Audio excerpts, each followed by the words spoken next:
Sa video natin ngayon, we will learn about shear and moment in beams. So let's consider this arbitrarily loaded beam. We have our load right here. This could be any load, could be a trapezoidal load, a uniform load, or a triangular load. And the height of this load is described by the function w of x. So let's consider our origin as the left end of the beam, and this distance would be x going to this particular point. We consider this differential element, so we label this very small length as dx. This is virtually 0, and yung length ng beam natin is L. Ayan. So if we consider this part only, ito yung magiging resulting figure. So yung naka-yellow na yan, ito bali yung naka-zoom in na view. So this is our differential element. And the length is equal to dx. And yung load dyan, di ba, this is an arbitrary load. This will actually form a trapezoid which is uniformly decreasing. So zoom in lang din natin, this is uniformly decreasing. Ayan. But since dx is a very small value, it is a length very close to 0, then the resultant force of this uniformly varying load will just be w multiplied by dx. We don't take into account the difference between these 2 points. Since again, this would be very small, so ibig sabihin, we can just approximate it to be a uniform load. Parang acting at a specific point lang. So before we discuss the internal forces, we will cover the positive and negative effects of the internal forces. For shear, the positive effect is when the internal shear forces of the cut beam make it rotate clockwise. So, we have this beam. Kapag nag-apply tayo ng shear force na downward sa right end and sa left end naman upward shear force, then di ba yung ikot niya is clockwise. So, this is what we consider the positive effect. So, kaya merong plus V dyan. Positive effect of shear. And negative effect naman, if the shear forces would cause a counterclockwise rotation. So, sa right end, this is upward, sa left end downward. So yung ikot niya about the center would be counterclockwise. So positive and negative effect. For moment naman, the positive effect is when the internal moments would cause the beam to bend, imitating a smiley face. So that would happen if meron kang clockwise load sa left end, and sa right end naman, we have a counterclockwise load. So applying these moments, ito yung magiging orientation ng beam. Although the deflection would be very small, realistically, this is just exaggerated for the purpose of discussion. So notice na lumiit yung arc dyan, arc length dyan. Ito naman humaba sa ilalim if positive effect. So the top fibers would be in compression, yung bottom fibers naman would be in tension. And going back sa bending stress na discussion natin. And if opposite naman, counterclockwise sa left end and clockwise sa right end, then we have this resulting bending. So ito yung tinatawag natin na negative bending. So it mimics a sad face. Ito naman, smiley. Ayan, positive saka negative effect. So in this figure, we draw the internal forces on their positive effects. So yung M sa left end is acting clockwise, sa right end naman counterclockwise. And yung shear force natin sa left end upward, sa right end is downward. So this shear force will cause a rotation na pa-clockwise din. Kaya ito yung positive effect ng shear. Now since merong change sa loading, if merong shear force sa point na to, sa left end, and meron tayong resultant load dyan na W times dx, then di ba yung shear force ditong banda will vary by a bit. So kaya merong plus dv. This is a differential shear force. And since meron ding load dyan, this resultant load will cause a moment about the right end. So meron ding konting variation sa moment. So initially it was M. Sa right end naman, considering this differential element, it would be M plus dm. So if we sum up forces along y, considering this free body diagram, then we have V acting upward, so this is positive, and we have W times dx, the load intensity multiplied by the length. That's how we compute the resultant of any varying load. We just get the area. But again, we assume this to be a rectangular area lang. So W multiplied by dx, and this is plus or minus, since our applied load could act upward or downward. And we subtract this internal force at the right side. So we have V plus dV acting downward. So minus this whole thing. Now yung V dyan, magka-cancel. So V minus V becomes 0. So yung matitira na lang, W dx. And we retain this equation. But isusulat natin yung minus dV sa right side ng equation. Then essentially yung W dx, lagay natin sa left side, but it will still be plus or minus. So rearranging this one, divide natin both sides by dx. We would have plus or minus w is equal to negative dv over dx. Or this expression right here. Yung plus or minus, pwede natin ilipat sa kabilang side. So the load intensity at any section of a beam is equal to the slope of the shear force diagram at that specific section. So again ha, yung ginawa dyan, dinivide both sides by dx. So this will now cancel. Now kapag nag-sum up naman tayo ng moments, since aside from this equilibrium equation, we also want zero rotation to occur. If we sum up moments about the cut, ito yung cut natin pala. Ayan. If we sum up moments about this cut, then we have M, this is a couple, and acting clockwise, so positive. Then this shear force will cause a clockwise rotation about our cut. So that would be V multiplied by the moment arm toward the cut, which is dx. So V multiplied by dx. Then plus or minus W dx, this one, multiplied by its moment arm. So W dx is the value of the resultant, and yung distance niya, again, this is just assumed to be a uniform load. This distance will be dx over 2. Ayan. So resultant force multiplied by dx over 2. And this is plus or minus because the applied load could be acting upward or downward. And sa right end naman natin, yung internal moment is acting counterclockwise. So minus, then M plus dm. So if we simplify, M and minus M will cancel. So yung matitira na lang, V dx plus or minus W dx multiplied by dx over 2, then minus dm. We set this to 0. So from this equation, we can divide the whole thing by dx. So V dx divided by dx would become V, and W dx times dx over 2 divided by dx will become plus or minus W dx divided by 2. Then minus dm equal yan to 0. Now since dx is infinitesimal, we can just cancel this term. By the way, yung dm pala should be divided by dx. dm over dx. So we can move this to the right side of the equation. We would have V is equal to dm over dx. Ayan. So the derivative of the moment equation with respect to x is actually our shear equation. So this tells us na yung shear force at any section is equal to the slope of the bending moment diagram at that specific section. And so from these relationships, the difference between the shear forces at two sections of a beam is the area under the load diagram between the two sections. So if we integrate from A to B and we have dV over dx, this is W, multiplied by our differential distance, that would also be equal to V sub B minus V sub A. The shear force sa second point minus the shear force sa first point of interest. So we transform dV over dx as W. So notice na yung integral ng W dx is just the resultant of the varying load. For the purpose of computation, the shear force at B, or a second point, is equal to VA, the shear force at the first point, then plus or minus the area of the load diagram from A to B. So the area of the load diagram can be taken from the area of the applied load. Ayan, ito yung first relationships natin. Now, another relationship is that the difference between the bending moments at two sections of a beam is equal to the area of the shear force diagram between those two sections. So, if we integrate from A to B and we have dm over dx, which is our shear force, multiplied by dx, that would also be equal to the difference of MB and MA. The moment value sa second point minus the initial moment value. For practical purposes, we compute the moment as, let's say, M sub B equal yan to M sub A, then plus or minus the area of the shear diagram from A to B. So, take note ha na dito sa dalawang equations natin, yung point B saka point A could vary. So, pwede yan, VC is equal to VB, then plus or minus the area of the load diagram from B to C. Parang ganun lang. Yung A saka B natin, representative lang sila sa 2 points na pwede mong gamitin.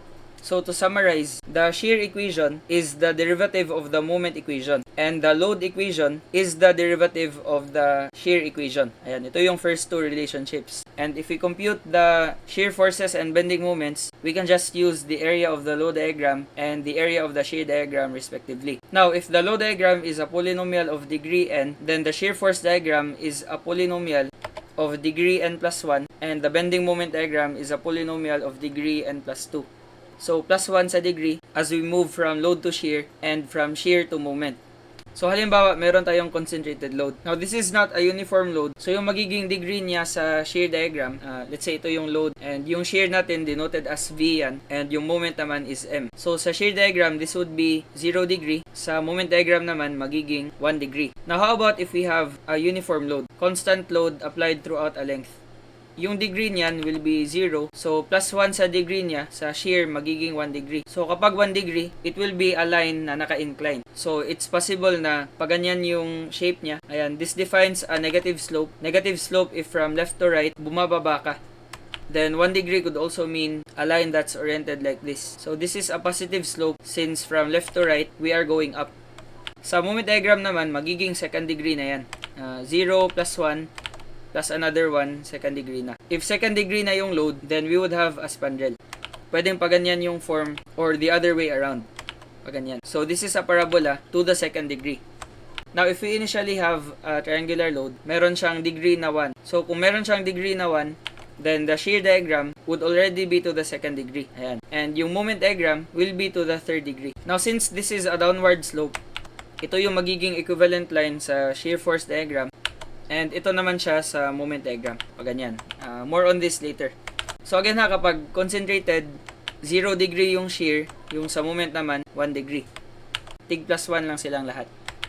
So we have our concentrated load, uniform load, 0 degree, n equals 1. That would be for triangular loads, 1 degree. And ito sila to the second degree. Ito yung tinatawag natin na spandrel. And this value of n could be any value greater than 2.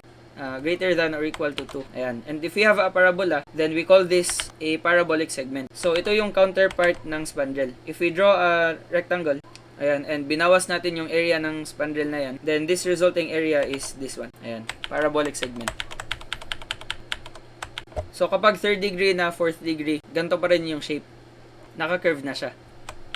Now, if a concentrated force or couple, like these two, acts on a beam, there will be shear forces and bending moments acting at the left and right side of the element. So, kapag meron kang concentrated force or concentrated moment acting sa isang point, then meron tayong dalawang shear or moment values. So, meron tayong tinatawag na left shear value, meron ding right shear value. So, tandaan nyo lang, you will only include the concentrated loads, the concentrated force or the couple, if you are already computing the right shear value. So, the right shear value is actually equal to the left shear value, then plus or minus the concentrated load.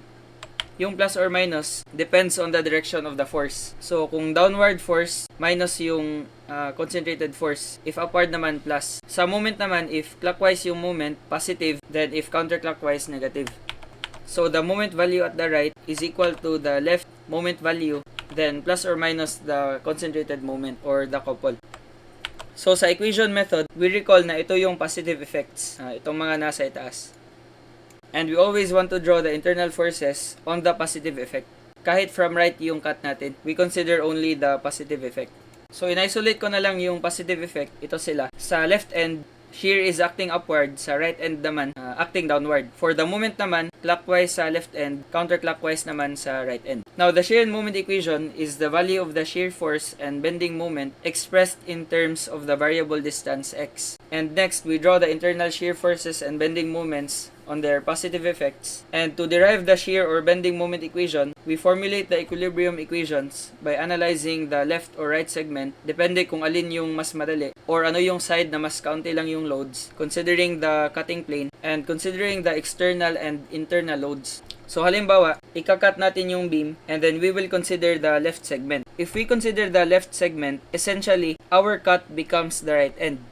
So, yung resulting shear force natin would be downward on the positive effect. And yung moment naman natin sa right end is counterclockwise. So, kaya, if we consider the left segment of our cutting plane, then yung resulting internal forces would be for shear downward, sa moment naman counterclockwise. Ayan. Or, if we cut the beam and consider the right segment, then we check the positive effect sa left side. If we cut the beam, ayan, and we consider the right segment, the cutting plane essentially becomes the left end. So, yung left end, shear is upward sa positive effect, kaya this is also upward. And moment naman is clockwise sa left end. So, the resulting internal moment, considering this figure, would also be clockwise. Ayan. Whichever side you consider, you will obtain the same shear and moment equations. So, we will also discuss this later, using the left side and using the right side. So, by the way, yung pag-label pala natin sa beam natin, we have to assign letters sa lahat ng supports sa left and right end, and also sa lahat ng points where there are changes in the loading. So halimbawa, meron akong beam and meron akong support dyan saka dito. And let's say we have a distributed load acting between the simple supports, and we have a concentrated load dyan and a moment dito. Ayan. So we would label this point, since location yan ng support, label natin as A. Ito naman, this would be point B.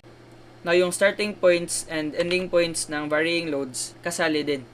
So ito, this would be C. Ito naman, point D. And this is another support. This would be point E. And we have a concentrated moment applied at this point. So this would be F. And although wala nang load dyan sa right end, we always label the left and right end. So, this would be point G. Ayan. We assign letters, and kung ilan yung number of letters minus 1, that would be the number of segments. So halimbawa, from A to G, we have 7 letters. So the number of segments would be 1, 2, 3, 4, 5, 6. Ayan. Number of letters minus 1. Or you can just count kung ilan yung spans na included. We have 6 segments. A, B, B, C, C, D, D, E, E, F, and F, G. So, dito sa beam natin, naka-indicate na lahat. Itong dalawang supports assigned as A and C. And yung location ng concentrated load na 30 kN is denoted as B. So, of course, before natin ma-solve and verify yung shear and moment values, we need to first establish equilibrium. So, dito sa point A, we have a hinge support. We have 2 reactions. We have a vertical reaction, AY, and we also have a horizontal reaction. But since yung beam natin, wala namang horizontal loads, then this would just be 0. AX is equal to 0. Now, what if merong horizontal load? Halimbawa, naka-incline yung load. If naka-incline yung load, magkakaroon siya ng horizontal component. But yung horizontal component, hindi yan kasali sa computation ng shear saka moment. Di ba kapag dinraw natin ng 3D yung beam, ito yung itsura niya. So kapag ganyan yung beam, if meron tayong downward na load, halimbawa ganyan, then notice na yung force na yan will be parallel to the cross-sectional area. And di ba kapag parallel sa cross-sectional area, yan yung tinatawag natin na shear. Now, if we have a horizontal load, let's say pa ganyan, parallel to the longitudinal section of the beam, then this load would be perpendicular to the cross-section. So, di ba kapag perpendicular sa cross-section, yan yung tinatawag natin na axial force. So, this will either cause compression or tension sa beam natin, but not shearing. So, yung horizontal force pala excluded sa calculation ng shear forces. So that's why sa discussion natin, yung examples ko, mga gravity loads lang. If ever kasali man, this will affect the axial force diagram, not the shear and moment diagram. Ayan. Label ko na lang Yan yung axial, ito naman yung shear. Then sa point C naman, we have a vertical reaction. This would be CY. So yung shear equation natin will be formed from the left side. So we will solve AY na lang. But we will also solve CY so that we can verify our answers later. So summing up moments about point C equal to 0, we have AY multiplied by the moment arm. Moment arm niya about C is equal to 6 meters, the whole length of the beam. So times 6, then minus 30. This will cause a counterclockwise rotation about point C, and its moment arm is 4 meters. So minus 30 times 4. Ayan. Equate natin to 0, and we will solve AY. So this would be 20. So, store natin yan sa AY. And if we sum up forces along the vertical axis or along the y-axis, then we would have AY plus CY is equal to 30, equating the upward forces and the downward forces. So, solving CY, we would obtain 10, a value of 10. Ayan. Now, if we do this conventionally, we actually have 2 segments. Yung first segment natin is segment AB. But before considering segment AB, we first define the shear value exactly at A. So at A, it will actually start at 0. So parang ito lang. So yung shear equation natin would be VAB. The shear equation considering segment AB. To form the shear and moment equation, we cut the beam just right before where the segment ends. So for segment AB, just before point B, ito yung magiging cut natin. And we consider the left side of the section. Ayan. So kapag nag-cut tayo, lalabas yung internal forces. Sa shear force on the positive effect, this would be downward. So label natin yan as VAB. And yung movement naman natin would be counterclockwise. Ayan. This is MAB. Now, hindi kasali yung 30 kN load. Since yung cut natin is just right before this point. So if you consider the left side of the section, ayan, hindi kasali yung loads to the right. So yung 30, hindi kasali din. So, VAB would be, sum up lang natin yung vertical forces equal to 0. VAB is acting downward, so minus VAB. Then, plus 20, kasali yan sa left side ng section. Ayan. Then, equate natin to 0. So, lipat lang natin si VAB sa right side ng equation. We would have VAB is equal to 20. And we also have to set the limits. Yung pag-set up ng limits, we can define our origin as the left end. So if our origin is from the left end, ayan, then going to the cut, this would be a certain distance x. So the left end or point A, that would be x equals 0. So from 0 is lesser than or equal to x, then lesser than the distance going to point B, measured from the left. So point B is 2 meters from the left, but exactly at this point, hindi siya kasali since yung cut natin is just right before point B. So this would be lesser than lang. Walang equal to. Ayan, lesser than 2. Ito yung limit for segment AB. Or we can just actually write this sa shear and moment equation. Sulat na lang natin siya as VA. So take note na ganyan yung signs ng equality since yung x, yung value ng x, naka-sandwich sa 0 saka 2. But it could also be equal to x equals 0. Now, for segment BC naman, duplicate natin yan. Mag-iiba naman yung cut natin. So our cut would be just right before where the segment ends. That would be at this point. Ayan, just before point C. So if this is just before point C, the distance x would now be going to the cut. Ayan, this is x. And we will still consider the section to the left. Ayan. So considering the section to the left, lalabas yung internal forces natin. We have VBC acting downward and also a moment, internal moment. This would be MBC. Ayan. So yung limits natin for segment BC, saan ba tayo nag-start? 'Di ba sa point B? Sa point B tayo nag-start. That would be at x is equal to 2 measured from the left. So we have 2 is lesser than or equal to x. And this would be lesser than the whole span. 4 plus 2 is 6 meters. That's exactly at point C. But since yung cut natin is just right before point C, then this would be lesser than lang. Wala nang equal to. Ayan, 6. So VBC would be equal to, sum up lang tayo ng forces along the vertical. Same pa rin dito. VBC is acting downward. So minus VBC. Then plus 20. Kasali yan sa left side ng cut natin. And minus 30 naman, downward. We equate this to 0. So, solving VBC, we would have, lipat lang natin siya sa right side ng equation. Add lang natin itong dalawa. 20 minus 30 becomes negative 10. So, for the purpose of simplification pala, since we know na on the positive effect, if considering the section to the left, always, ano kasi yan, yung shear force is always acting downward sa positive effect niya, then we can just actually directly sum up forces. Equate na lang natin sa shear force lahat. Halimbawa, VBC. Ayan. Then, sum up mo na lang. 20 upward, 30 downward. You can write it as, parang ito. VBC, positive 20 upward, minus 30. This would still yield the same value as this one. Ayan. But, dito, if nag-sum up ka ng forces vertical, then you would have to rearrange this one. Mas maganda if directly equate na lang. So, again, this would give us negative 10. Ayan. So, we have point A, ganito pala for a while. VAL is always equal to 0. Then we have segment AB, segment BC. Notice na ito lesser than lang, so walang equal to 6. So we also want to compute, by the way, this is BC. We also want to compute the exact shear and moment value dito sa point C. So at point C, the location would be at x is equal to 6. Ayan. So at x equals 6, equate ko na lang kaagad. We have VC.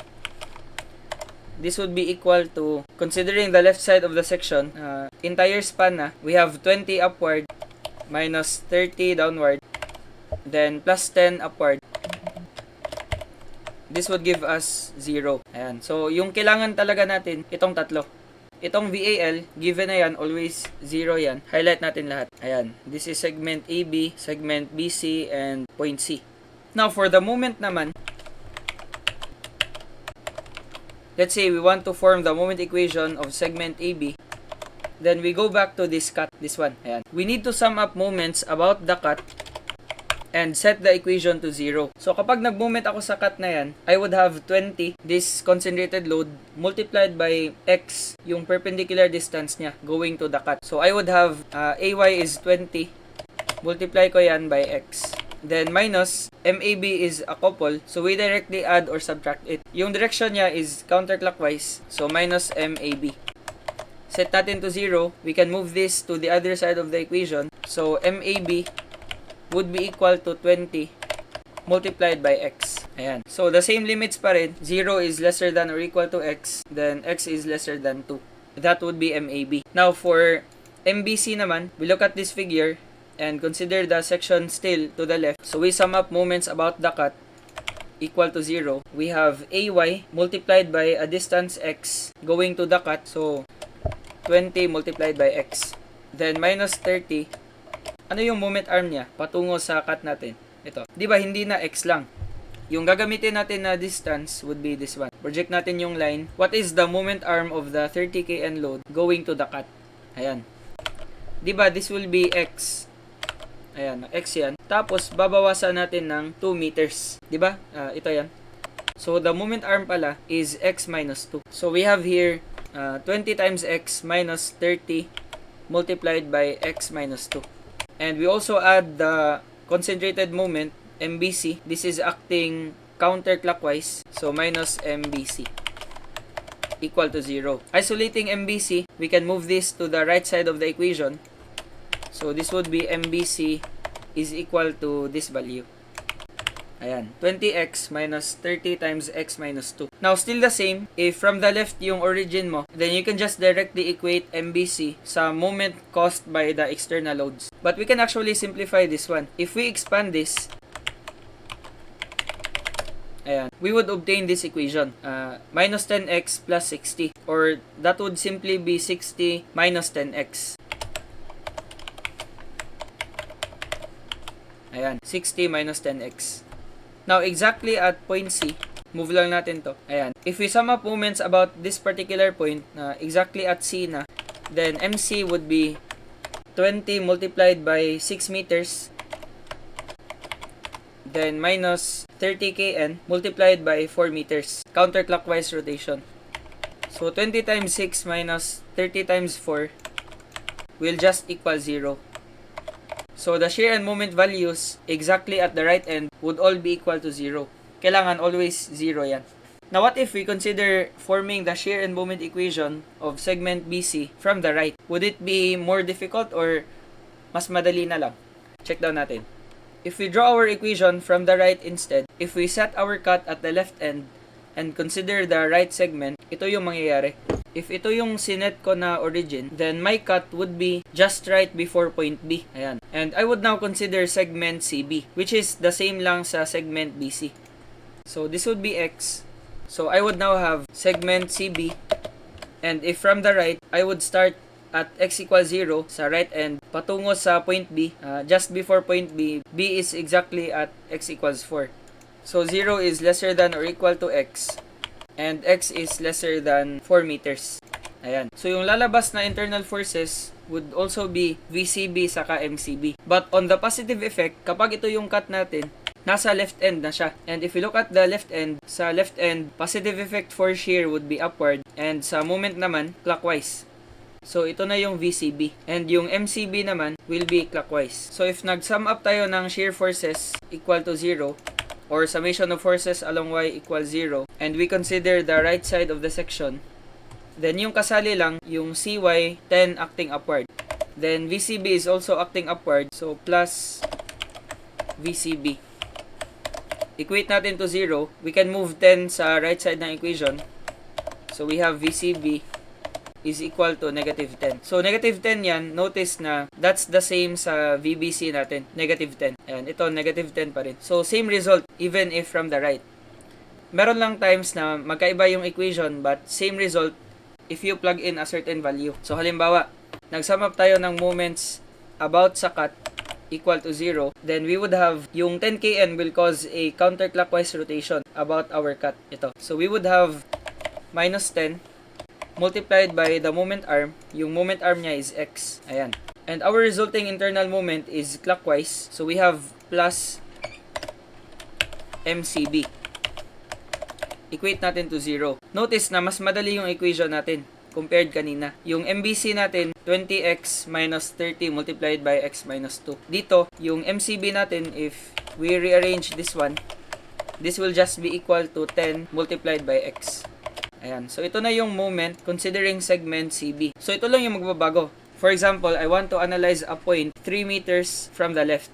So, kapag 3 meters from the left, the whole span is 6 meters. So, ito yung nasa gitna.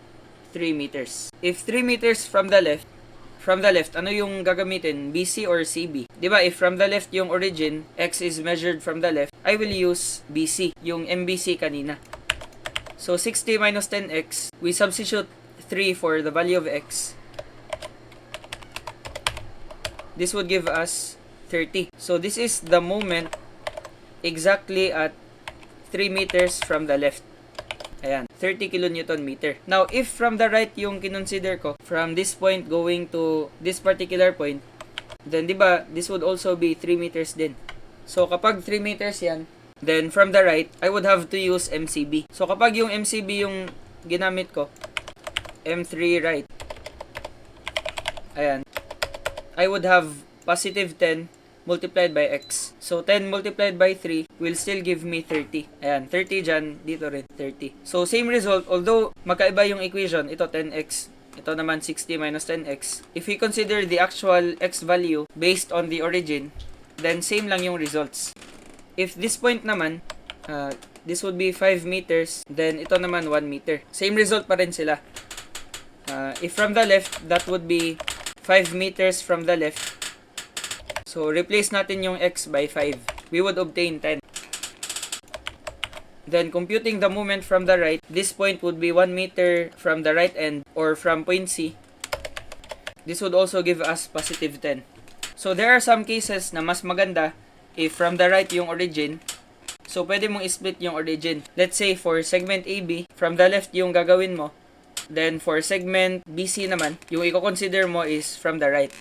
Pwede rin yan. Or you also have the option to consider from the right pa rin, but you can revise the origin such that it would be measured from the left. Pwede rin. Halimbawa, if you want na the same talaga yung result, pwede mo itong gawin. Diba, ito yung MCB. And from the right, yung equation natin, 10x lang yung naging moment equation. This is a very short equation. Pero if you wanted to mirror the equation na ginawa natin for BC, then we can still use x from the left. Ayan, going to the cut lang pala. Ayan, this would be x. So, yung distance na to, from the right, if this is x, then diba yung distance na yan, magiging 6 minus x. So, kapag ginamitan ko siya ng 6 minus x, halimbawa ito, yung 10 kn, moment arm niya is 6 minus x going to the cut. Ayan. So, MCB would be equal to 10 multiplied by 6 minus x. If we expand this, we would still get 60 minus 10x. Same lang dito sa BC. Ayan, 60 minus 10x kapag in-expand natin yan. So, ito lang yung equation if from the right. If from the left naman, ito yung equation, same result pa rin. But now, this distance x will be measured from the left as indicated sa figure. Ayan, so maraming workarounds. During sa exam, mas maganda if i-check din niyo from the left saka from the right. If tumugma yung values nila, then tama na yung sagot mo. So, we now recall this relationship. The shear equation is the derivative of the moment equation with respect to x. If you will check here, MBC is equal to 60 minus 10x. If you differentiate this function with respect to x, then diba yung 60 constant term, mawawala na yan, and yung minus 10x naman will just become minus 10. And that's also equal to VBC, which is negative 10. And if you differentiate MAB, 20x, it will just become positive 20. So that's why VAB is equal to 20.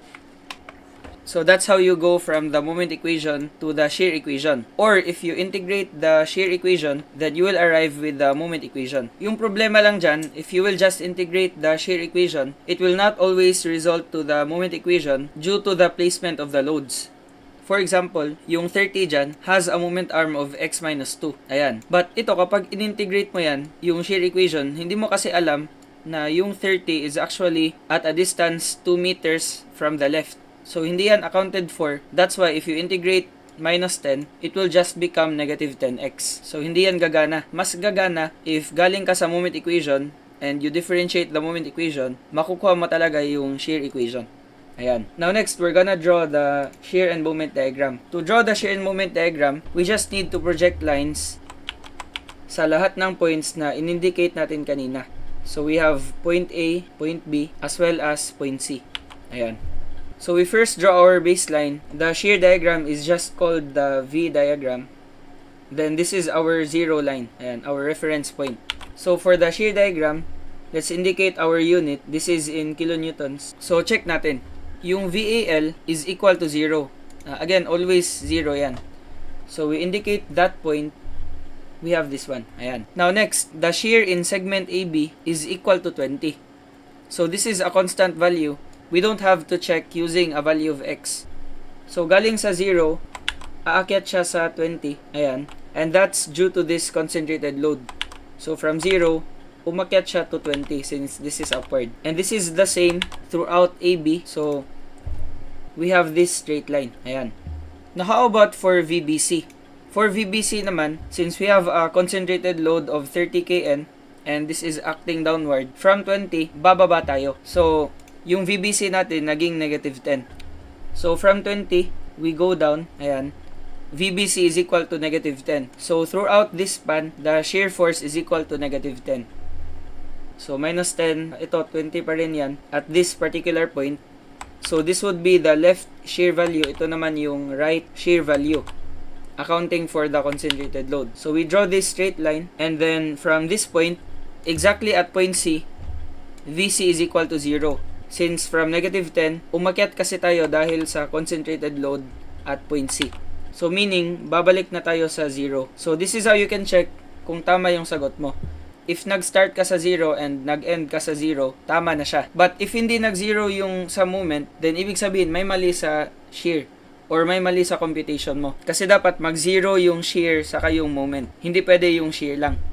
Usually kasi maraming students na nag-a-ask kung bakit mali if nag-0 yung shear. Again, yung pinaka-guarantee mo dyan is if nag-0 yung shear saka moment. Possible kasi na mali yung reactions na na-solve mo, but nag-summation ka ng forces along Y sa second solution, then hindi mag-0 yung moment. So, tapos na tayo sa shear diagram. We now move on sa moment diagram. So, for the moment diagram, the unit is in kilonewton meter. Any unit of moment. So, kapag English units, this could be pound-foot or pound-inch. So, we establish our zero line. Ayan. So, kilonewton meter yung unit ng moment. Move lang natin to.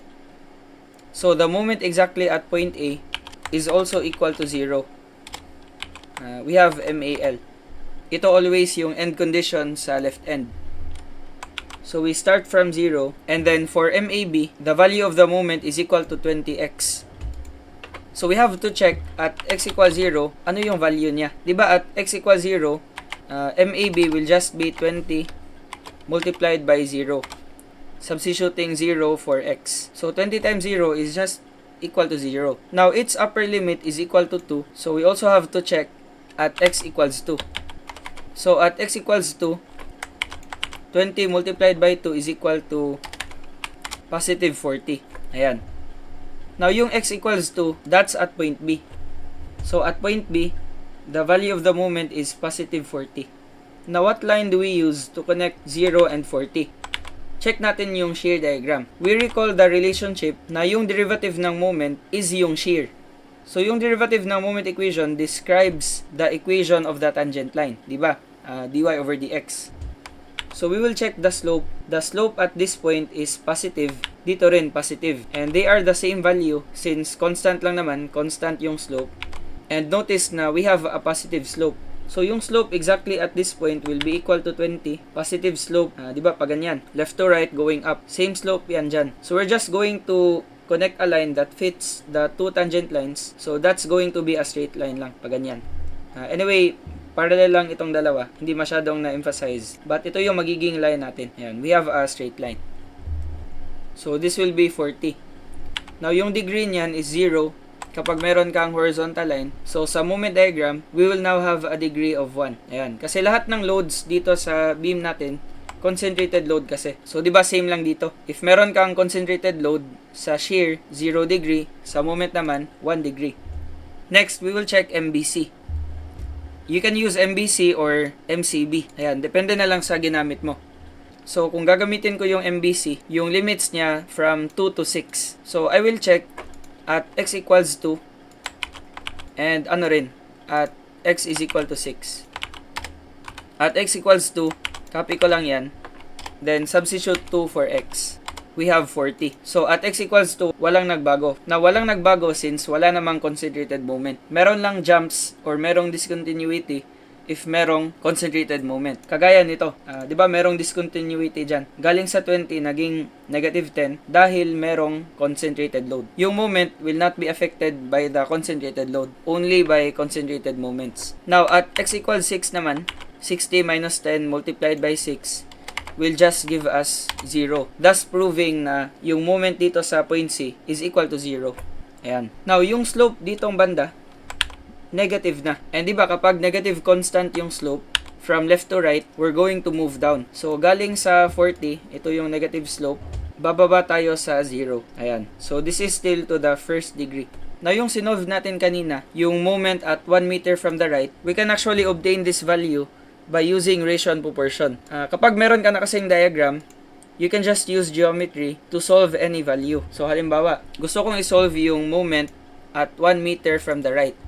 1 meter from the right is going to be this point. Ayan, let's say this is 1 meter.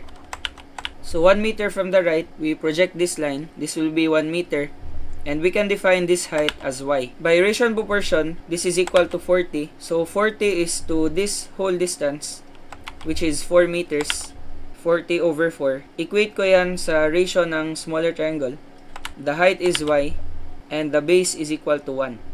So, y will be equal to 10 kilonewton meter. Ayan, di ba same lang? The moment at 1 meter from the right is equal to 10. Obtained by ratio and proportion from the moment diagram. Sa next discussion natin, we will cover this example naman.